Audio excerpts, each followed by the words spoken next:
we had a colleague, Linda, she's Chinese, right? And obviously COVID hit China first. She was raising the flag on this matter. Hey guys, it's going to come, it's going to impact travel. The second biggest short-term rental platform after Airbnb says that, their stays from 21 days to 30 days have increased by 68%.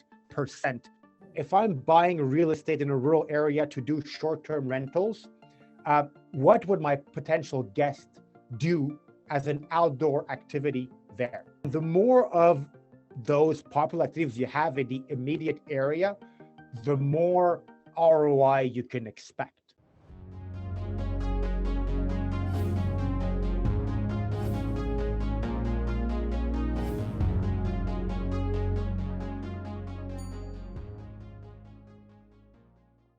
Hello, and welcome to this episode of the Real Estate Investors Club podcast. We have with us today Frederic Aouad, who is the Chief Revenue Officer at Stay 22, and he's going to update us a little bit on what's going on in the short-term market, which has been so upended with COVID. Hi, Fred.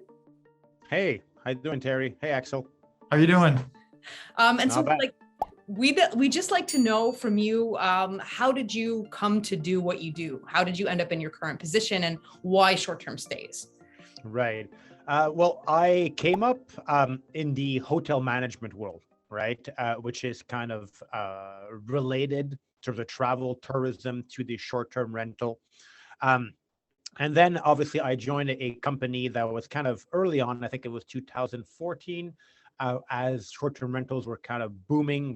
It's still called Corporate Stays, Montreal-based company, short-term stays, but really focused mainly on the B2B side of it, and allowed me to really see the industry kind of grow from scratch, right, and explode into the reality that it is now. It's kind of almost one of the most dominant segments in travel.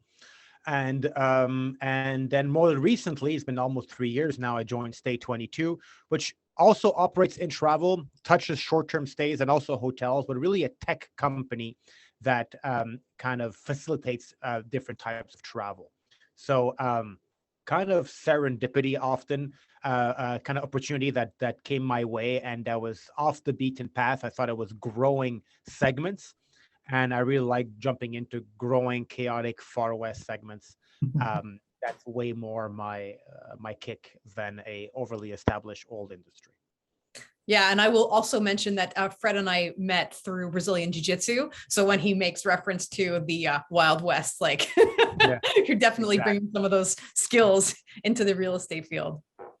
There you go. Yeah, I'm a big fan of Jiu-Jitsu. I find it's a great tool with sport, but also a great tool for life, right? How to approach life. The psychological, for me, benefits outweigh the physical ones.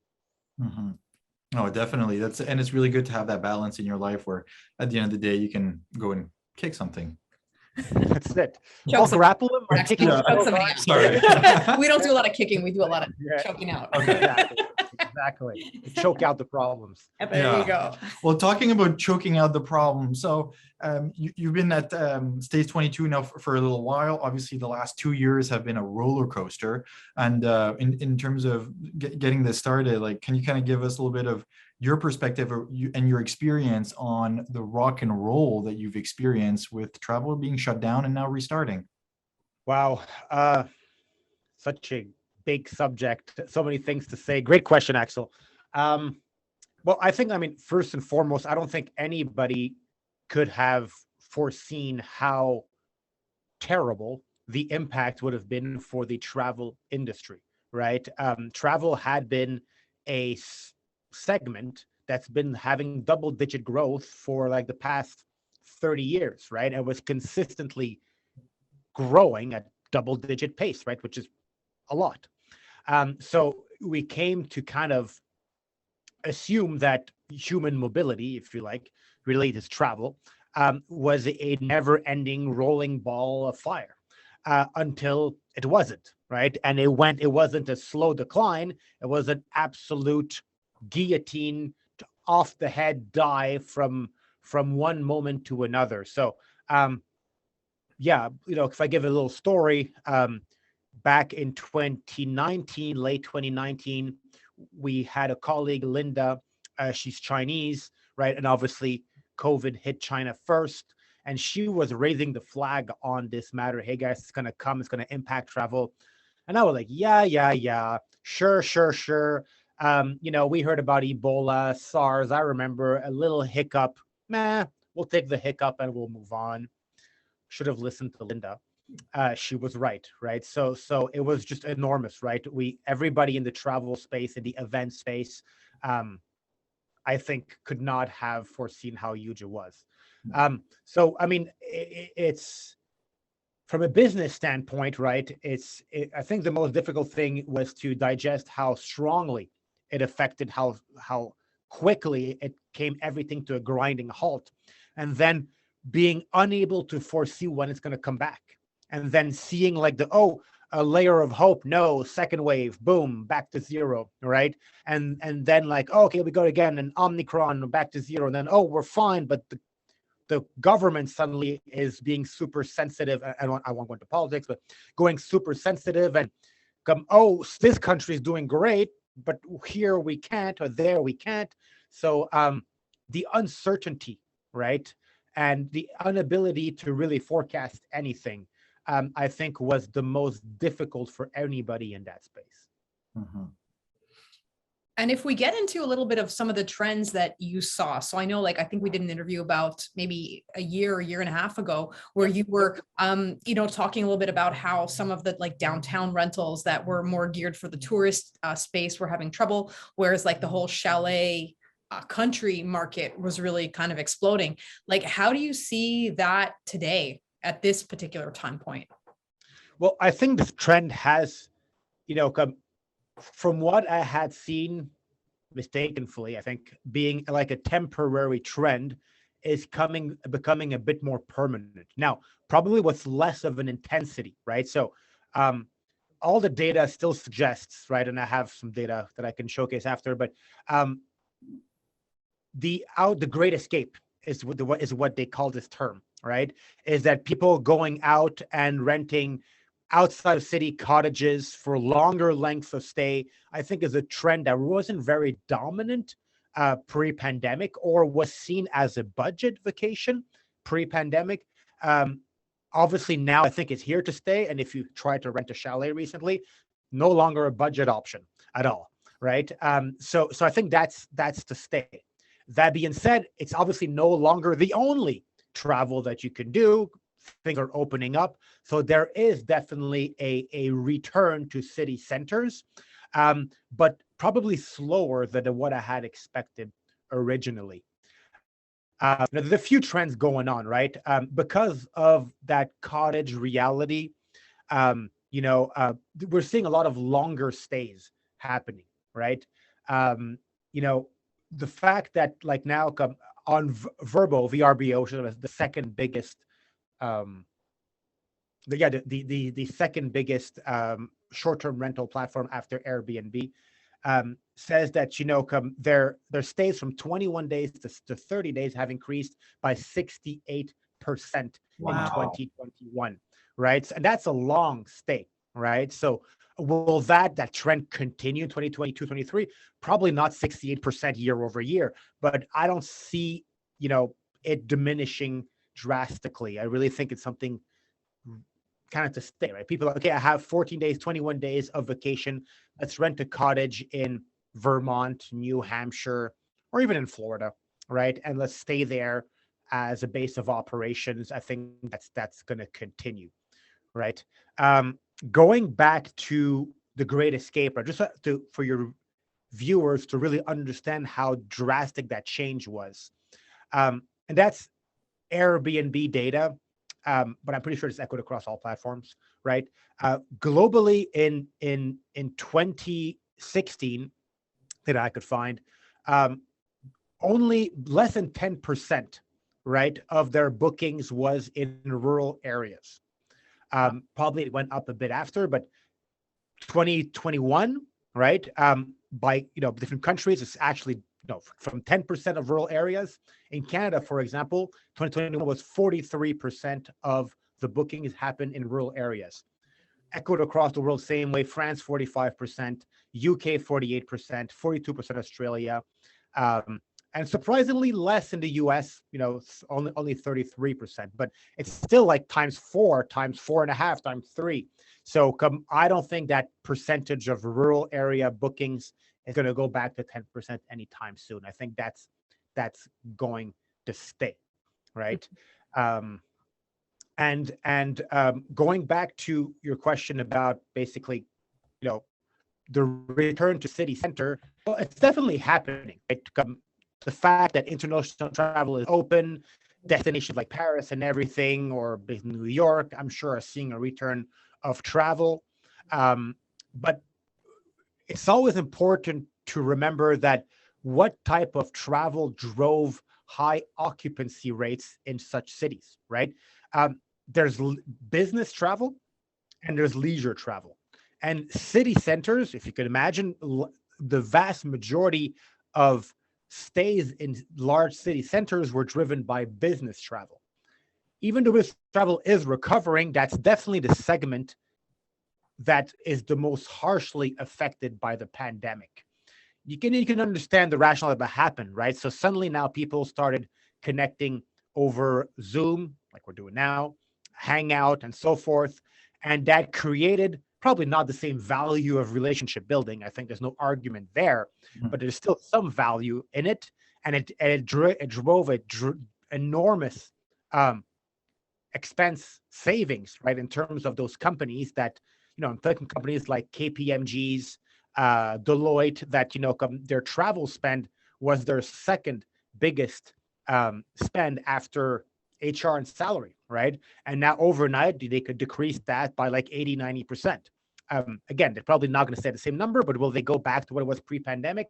Probably not. At least they have an incentive to try to resist that as much as possible. And, basically either invest elsewhere or just make more profit. Yeah. But according to AirDNA, right? And if you guys, actually, a little side note on AirDNA, if your viewers want to get into the rental space, either as an operator or an investor, right? I really, really, really recommend they go on airdna.co. It's essentially kind of a data bank that allows you to look at different geographies. What's the average length of stay for short-term rentals? What's the average occupancy rate, the pricing that they have? So it's like a great indicator of what type of return you could have, right? With a set investment in terms of what you could expect in terms of occupancy and rates and everything.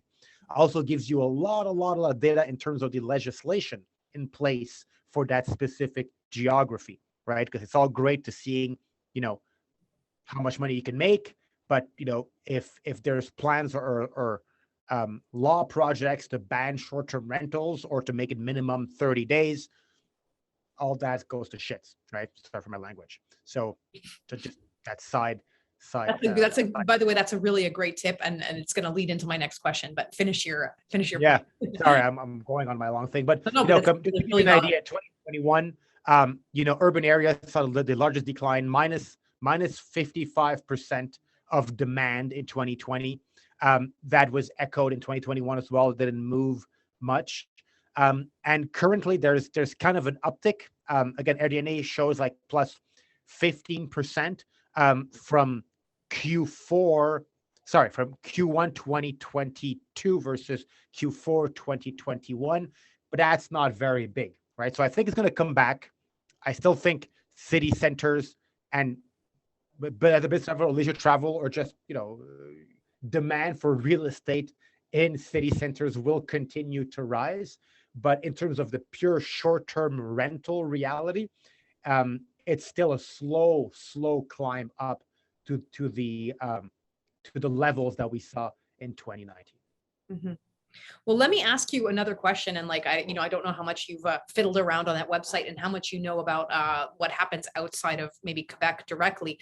But I think a lot of people, you talk about the Great Escape, and I think a lot of our investors, myself included, are kind of thinking, okay, well, should I maybe buy some vacation property somewhere? Should I maybe, Airbnb it, or consider getting a small bed and breakfast somewhere? I know I just went to Costa Rica. We all have this, dream of the small place on the beach, or maybe the small apartment in Paris. Like, would you have any advice about what kind of markets or specific markets that could be good investments and maybe something that people should avoid?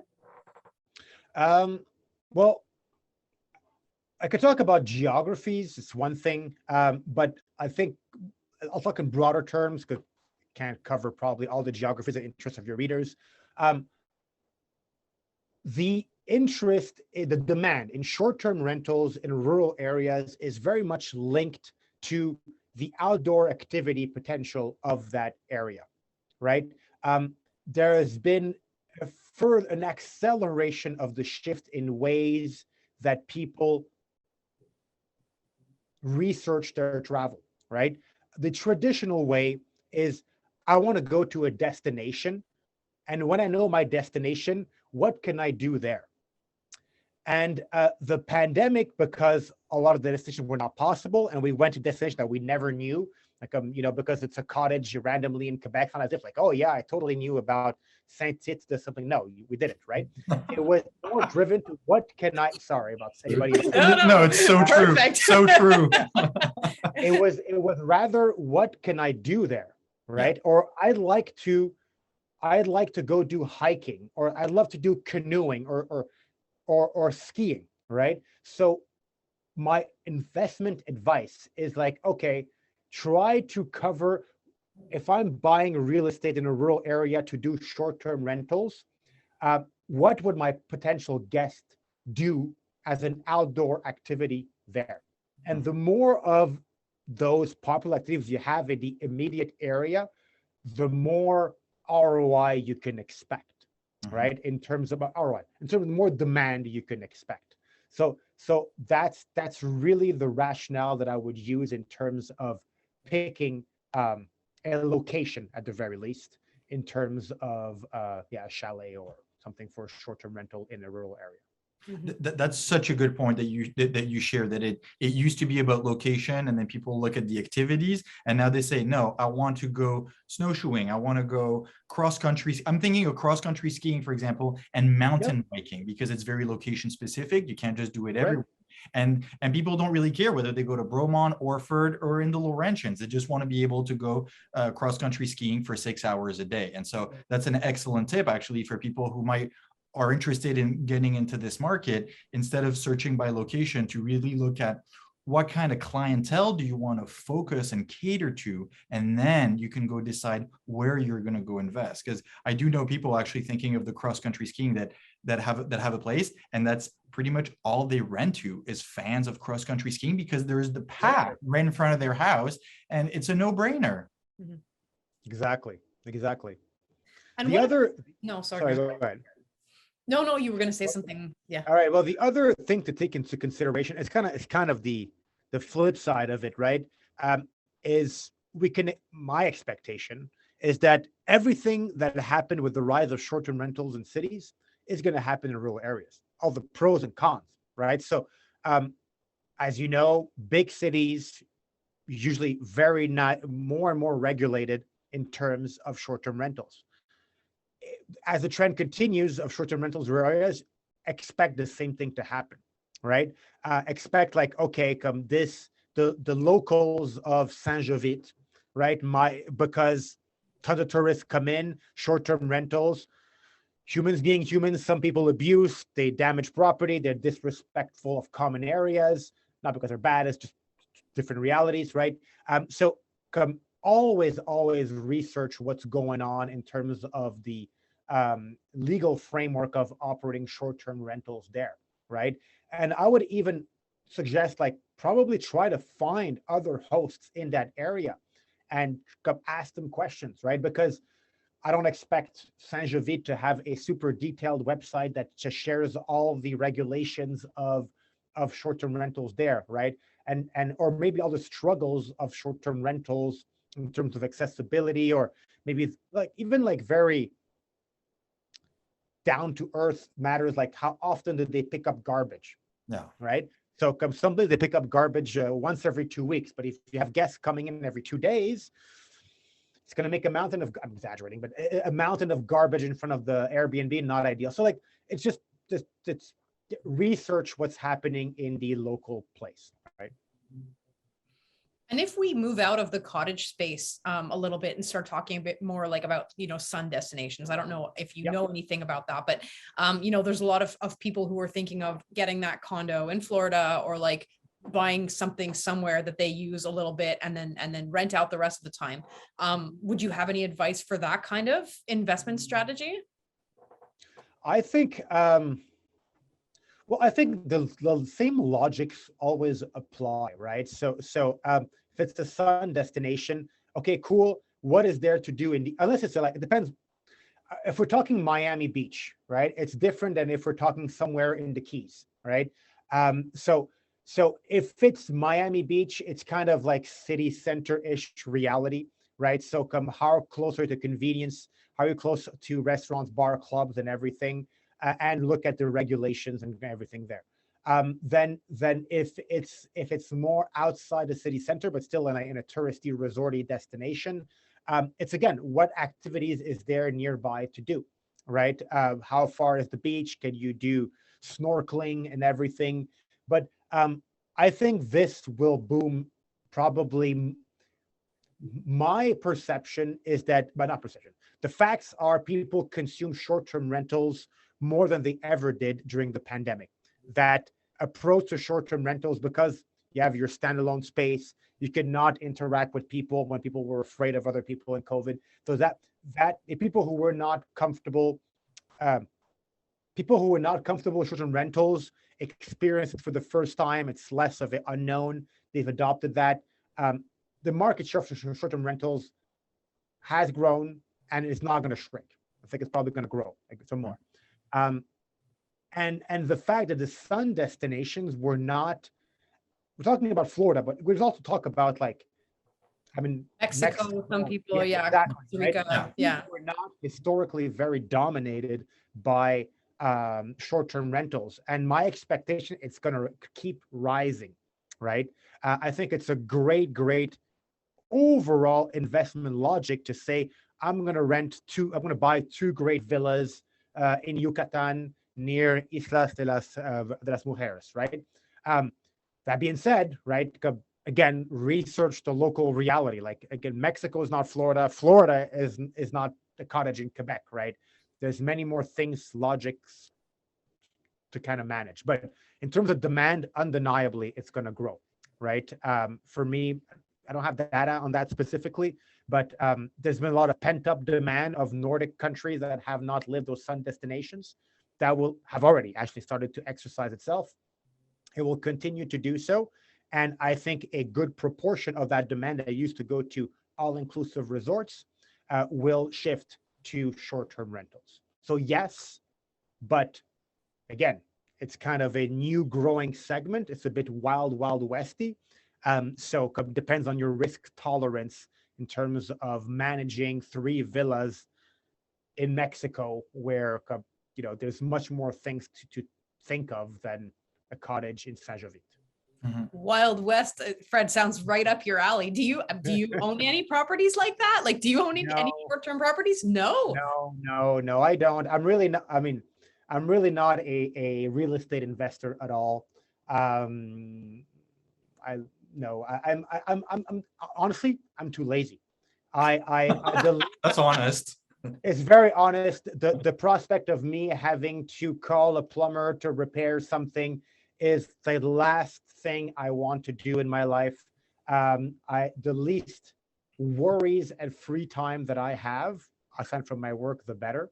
And I like building capital with more liquid assets, basically. Nothing wrong with real estate, far from it. Obviously, it's a real estate podcast. It's just I know the space quite well, but I sell my services to real estate short-term rental companies as a consultant, but managing it myself, I did it professionally, and it's not passive income. Short-term rentals is anything but passive income. Yeah. Very active. As we're talking about the shifts in demand, there's also a trend I wanted to get your opinion on, because I've spoken to actually like 2 people lately that have literally told me the same thing. Is like, we rented our house and we live in Airbnbs. And I just kind of looked at them like, what do you mean? And they said like, yeah, we're taking a year and we're basically doing like a month or 2 in different cities throughout North America, and we're just going to be living in Airbnb. So they live there, they also work from there. They're kind of the digital nomads, like as Terry coined the terms, like the laptop class. And so are there ways to actually cater to these people that are in some ways very good clients, because they're the ones I've met, it's, you know, a couple, no kids, they work, they're clean, and so they're kind of the ideal guest. And so from your point of view, are there ways to cater to these people to actually get properties solely for them? Yeah, well, there's absolutely. I think just to show to first off, that segment was rising pre-pandemic. Obviously, the pandemic and the work from home on steroid movement that happens only fuels the ease of being a digital nomad, right? So that probably is why the average length of stay keeps rising as well, right? Obviously, they don't do two-nighters, be a bit complicated. But yes, 100% there is, right? So there's two things that I want to address here. So, okay, how do you not build, but how do you cater your property for digital nomads? And then how do you market to digital nomads, right? So the first thing I would address is like, how do you customize, if you'd like, your property for that? Well, think long-term stays, right? Like, you know, essentially if they're staying a month, 2 months, 3 months, as you said, Axel, they're living there, right? So your amenities, the way the property is set up, right, has to be taken into consideration somebody who's going to be there long term, right? So a lot of the early Airbnb days were not like 3 month stays, right? They were like, okay, quick. So like the kitchen appliances were super basic. People were cutting costs on that, and rightfully so. Like people stay 2 nights, they're not going to cook so much, right? The sofas was cheap, the bed was, you know, all that stuff. So it's really not rocket science. Just taking into consideration somebody's going to live there for 2 months, right? So if I was living there for 2 months, what would I need? Yeah. Likely your client will need the exact same thing, right? The obvious thing is get the best Wi-Fi connection you could find on the planet, right? Do not cheat out on that. Yeah. Number one. Yeah. It is, especially if he's working there. I mean, there's the last thing he wants. Yeah, no, I'll just as a side note, I used to manage, like I had a couple of short-term places that I was managing, and like you would not believe people can live with anything. The heat can go off, there can be a plumbing explosion, but if the Wi-Fi goes out, like it's panic. Yeah. It is 100%. Well, I mean, you know, trying to put yourself, obviously plumbing in my opinion is worse than Wi-Fi, because if you're suddenly in, anyways, but yeah, it's just that they're digital nomads. They're likely, you know, their ability to make a living is linked to access to the internet. So basically, when they lose that, short quote unquote, they lose the ability to make their living to work, right? So it's a must, right? And the more you can facilitate that, the better. So that's like how to cater your property. And I'm not going to very specifics, but it's just like having a different mindset. It's not replacing a hotel here. You're replacing a 3 months lease, really, right? So think of like a long-term-ish tenant, right? How to market, right? So obviously, on platforms like, assuming you're distributing via Airbnb, VRBO, and everything, and you're not Verbo. Sorry, I say VRBO, but it's now Verbo. I've been corrected by my Verbo friends how to pronounce it now. They're putting these amenities forefront in the description of the property on the property profile is crucial, right? Even like the title of in everything, right? The title of your listing is super important, right? No matter what. But the title of the property could be like for digital nomads, for like, you know, that sort of thing will attract the eye, and making sure all the amenities that are absolutely key for long-term stays are like up in forefront of it. And then, you know, the way you structure your pricing is important, right? Those platforms allow for discounts for longer stays. And often people just like, okay, I'll put minus 10%, right? Like, okay, fine. But if you're really catering to that crowd, like think a bit more about it. Like I'll say, how much, like math it out to an extent. Okay, how much does the check-in and check-out cost me as an operator with the cleaning, the replacement, and let's say every 5 checkout I need to change or whatever it is. Math it out and say, if there is no checkouts for 3 months, right? How much savings do I have? how much of that savings can I, not all the savings, but how much savings can I pass to the customer, and try to really build something that makes sense for somebody who's staying 2 weeks, 1 month, 3 months. Like, be more mindful of those long-term pricings, which isn't often the reflex of the short-term rental operator who really thinks about how to optimize the short-term pricing or the short stay pricing. So that's the first thing. Then it's if you operate many of them, I want to suggest that for one, is that if you operate many of them, there's a plethora of new websites, platforms that are geared towards digital nomads, blogs, that sort of thing. Get in touch with them, try to market them, try to have them talk about your properties, right? It is, for somebody who decides to become a digital nomad with kids or with not, it's a jump into the unknown, and that's part of the exciting experience of it, right? But they're going to get informed, right? They're probably going to start researching that lifestyle and getting feedback from peers who did that. So if you operate 10, 15 units in a said specific region that probably attracts a lot of digital nomad, let's say in Thailand, right? It's a classic story, right?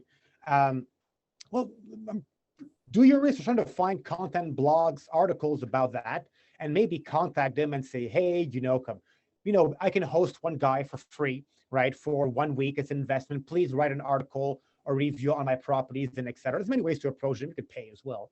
But I mean, this will go a very, very long way. Corporate says we did that, not for Sun properties, but for downtown properties. Just quote unquote unbiased content content is always king. And if it comes from a third party that's unbiased, you might have paid him or give him a free stay, so it's not so unbiased, but it goes a very long way to drive more demand to your specific properties. Mm-hmm. Absolutely. Those are all really good tips, man. And makes me think of a unit I have to find someone for. And I'm like, I'm gonna look into this. Thank you so much, man. This has been really, really educative. Yeah. Pleasure. Thank you, Fred. I don't know, is there anything else that you want to add? We're kind of getting close to wrap up time. Any nuggets for our audience? Well, I mean, I really like playing crystal balling. So in the emails we exchanged, you talked about the actual recession and what could happen if there is a recession and impact on short-term rentals. Obviously, I don't know if there is a recession coming up. In my opinion, probably so, because of all the typical indicators that we see in the economy with inflation and everything. And the interest rates rising, that should rise aggressively. But I'd maybe as a last message to give confidence into everything that's travel. So short-term rental is obviously part of the travel space, right?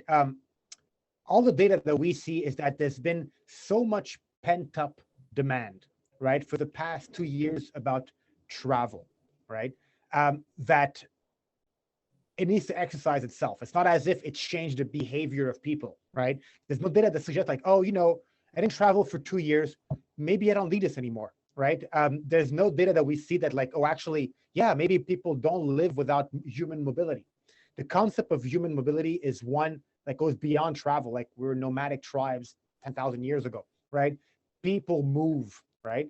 And travel is not only leisure, it's also immigration, people seeing family members after they immigrate. So like the need for travel remains, and short-term rentals is the growing segment, the most growing segment in accommodation for travel. Recession or not, right? I'm very, very confident about the resiliency of the short-term demand in the near future. Should there be another drastic wave and government shuts down, it's a different story.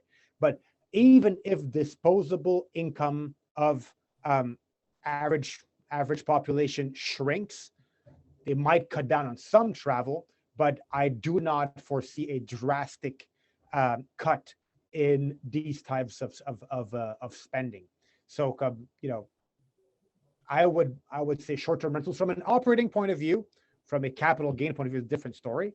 But from an operating point of view, I would expect demand to be very resilient, unless blocked by government kind of intervention to halt like another wave. Yeah, that's a good point. That's very interesting. Thank you so much, Frederick, for today. If people want to find out more about you, what's the best way to go about it? Probably LinkedIn. I'm pretty active on LinkedIn. LinkedIn/Frederic Awad. You want to check me out if you're curious, but I'm trying to do some interesting stuff there. It's pretty much that, guys. Or find my email and email me. I don't have like a specific platform to promote myself. Kind of LinkedIn is pretty much where it's at. All right. Well, Fred, thank you so much for spending this time with us. It's really been some great content, great tips for anybody who's thinking of diving into that market, maybe in a more informed way. And we're going to wish you a great rest of the day. Well, thank you very much, Axel. Thank you, Terry, and have a great weekend. Thank you. Take care.